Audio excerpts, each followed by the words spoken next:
তো অবশেষে রাস শেষ, সব অনুষ্ঠান শেষ, আর আবার নিজের মতো করে নিজের ছন্দে ফেরার পালা। তো আজকে নিজের ছন্দে ফিরার পালা মানেই সকালবেলা আমার গৌড়ের দর্শন। তো সকালবেলা আজকে ডুকুকে স্কুলে ছেড়ে চলে গেছিলাম গৌড়কে দর্শন করতে। সত্যি জানো, আমি বোধহয় আমার জীবনে যতগুলো হ্যাবিট স্ট্যাক করেছি, যতগুলো হ্যাবিট নিজের মধ্যে উপলব্ধি করেছি বা নিজের মধ্যে এনেছি, তার মধ্যে এটা বেস্ট হ্যাবিট।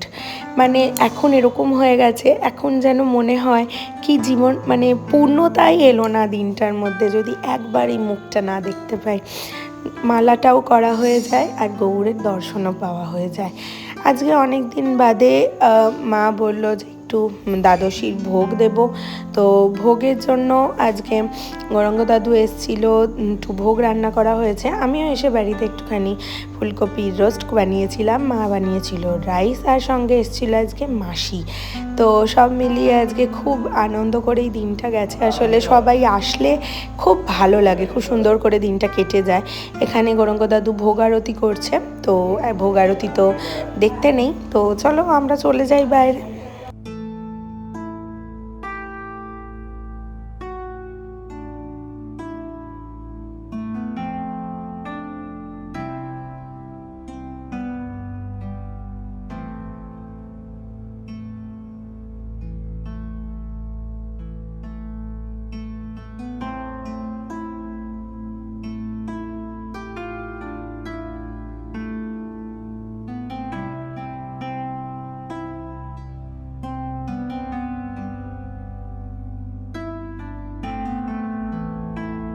দাদুর এত সুন্দর করে পুজো করা দেখতে দেখতে না আজকের দিনের কোনো ক্লিপ আর আমি নিতে ভুলে গেছি, জানো তো। তো এটা হচ্ছে তার পরের দিনের ক্লিপ। আজকে আমি বানাচ্ছি লোটে মাছের ঝুড়ো। কিন্তু লোটে মাছের ঝুড়ো যারা বানাও তোমরা নিশ্চয়ই পেঁয়াজ, আদা, রসুন সব কিছু দিয়ে বানাও, কিন্তু আজ আমি তোমাদেরকে দেখাবো একদম পেঁয়াজ রসুন ছাড়া কি করে লোটে মাছের ঝুড়ো বানানো যায়। তো প্রথমে লোটে মাছটাকে আমি লেবু দিয়ে নুন দিয়ে মাখিয়ে রেখে দেব। এতে কি হয়, মাছটা অনেকটা মানে নরম হয়ে যায়, আর যখন তুমি রান্না করবে তখন মাছটা থেকে না কাঁটা বার করতে খুব সুবিধা হয়। প্রথমে আমি এখানে একটা কড়াইয়ের মধ্যে তেল দিয়ে কাঁচা লঙ্কা আর টমেটোটা দিয়ে দিয়েছি।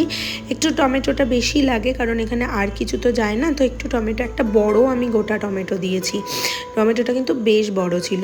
তো এরপর গ্যাসের ফ্লেমটা একটু কমিয়ে দিয়ে এর মধ্যে আমি হলুদ দিচ্ছি আর কাশ্মীরি লঙ্কা দিচ্ছি। নুনটা যেহেতু আমি আগে থেকে অনেকটা দিয়ে রেখেছিলাম, তো এখন নুনটা দেবো না।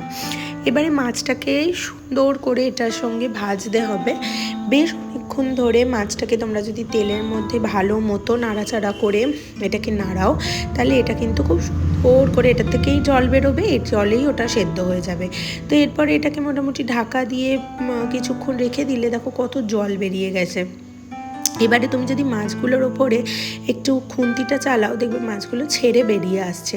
তখন যে কাঁটাটা থাকে না, গোটা ধরে এভাবে তুলে বার করে দিতে হবে। কারণ তোমরা যদি তখন মাছগুলোকে ভেঙে ফেলো আর কাঁটাগুলো যদি একবার ভেঙে যায়, তাহলে কিন্তু লোটে মাছ খাওয়ার সময় প্রতিটা বাইটে তোমার এই কাঁটাগুলো আসবে, তখন কিন্তু একদম সেটা ভালো লাগে না। তো ওই জন্য রান্না করতে করতে যখন মাছগুলো এই পর্যায়ে জল ছেড়ে দিয়ে সেদ্ধ হয়ে আসবে, তখন আমরা যেরমভাবে ধরো কিছু একটা সাইড করছি, সেই হিসাবে মানে মাছের যে মাংসর পোর্শনটা ওটাকে সাইড করে দিয়ে কাঁটাগুলো বার করে নিতে হবে। বার করে নেওয়ার পর এটাকে ভীষণ ভালোভাবে এটাকে কষাতে হবে যাতে করে একদম এটা জলটা শুকিয়ে যায়। তো একটু দেখো এখানে আমি একটু লাগিয়ে করছি, কারণ এটা জানো তো যে লেগে যাওয়ার পর যে ওই যে ওঠে, ওটা কিন্তু খুব ভালো লাগে খেতে। আর দেখো কতগুলো কাঁটা বেরিয়েছে। তো অনেকটা লোটে মাছ আর হয়ে গেল কইটুখানি দেখো। আর মেন ইনগ্রিডিয়েন্ট ধনেপাতা। নিরামিষ রান্নায় একটু টমেটো ধনেপাতা দিয়ে করলে সেই রান্নাটা কিন্তু স্বাদটা একেবারেই অপূর্ব হয়ে যায়। পেঁয়াজ রসুন এইসব দিয়ে তো অনেক খেলে, একবার আমার এইভাবে আমার প্রসেসে একটুখানি ট্রাই করে দেখো, এভাবেও কিন্তু খুব সুন্দর লোটে মাছ রান্না হয়। আর এই যে দেখছো এখনও একটু আধটু কাটা রয়েছে, যেগুলোকে রান্না করতে করতে আমি তুলে নেব। খুব ডিলাইটলি, খুব ভালোভাবে এটাকে রান্না করতে হয়, কারণ এটার কাঁটাগুলো যদি ভেঙে যায় ওটা মিশে গেলে কিন্তু খেতে খুব অসুবিধা হয়। আর এখানে দেখো আমি একদম সুন্দর করে মেখে মেখে এটাকে মানে যেরকম করে সেই আলুর ভর্তা মাখে ওভাবে রান্নাটা করছি। আর ওপর থেকে ছড়িয়ে দেবো আর একটু ধনেপাতা, আর ব্যাস ওপর থেকে দিচ্ছি এখানে আমি একটুখানি গরম মশলা দিয়েছি, একটু ম্যাগি মশলা চাইলেও তোমরা দিতে পারো, এগুলো অপশনাল, ঠিক আছে। আসল রান্নাটা কিন্তু ওখানেই হয়ে যায় যখন তুমি কাঁটা ফেলে দিয়ে এটাকে ঝুড়ো করে নেবে। এবারে এটাকে আমি তুলে নিচ্ছি একটা বাটির মধ্যে। আর এটা হচ্ছিল আজকে আমাদের দুপুরের মেনু, আমি আর বাবা খাবো। আর ডুগ্গুর জন্য হয়েছে একটু শিঙি মাছের ঝোল, একদমই খেতে চায় না, কিন্তু তাহলেও আমি একটু জোর করেই এক প্রকার মাছটা অন্তত খাওয়ানোর চেষ্টা করি, কারণ ও একেবারেই মানে খেতে চায় না আমিষটা, কিন্তু একেবারে মাছ না খেলেও তো হয় না, ছোটো মানুষ তো, ওই জন্য একটু করে খাওয়াই। তো দেখো কত সুন্দর লাগছে, আমি যখন রেকর্ড করেছি তখন তো মনে নেই, আজ যখন ভয়েস ওভার দিচ্ছি আমারই লোভ লাগছে, তো কালকে আরেকবার লোটে মাছ আনতেই হবে। আর আজকে ছিল কার্তিক পুজো, তো ডুগ্গুর একটা বন্ধুর বাড়িতে আজকে ছিল কার্তিক পুজোর নিমন্ত্রণ।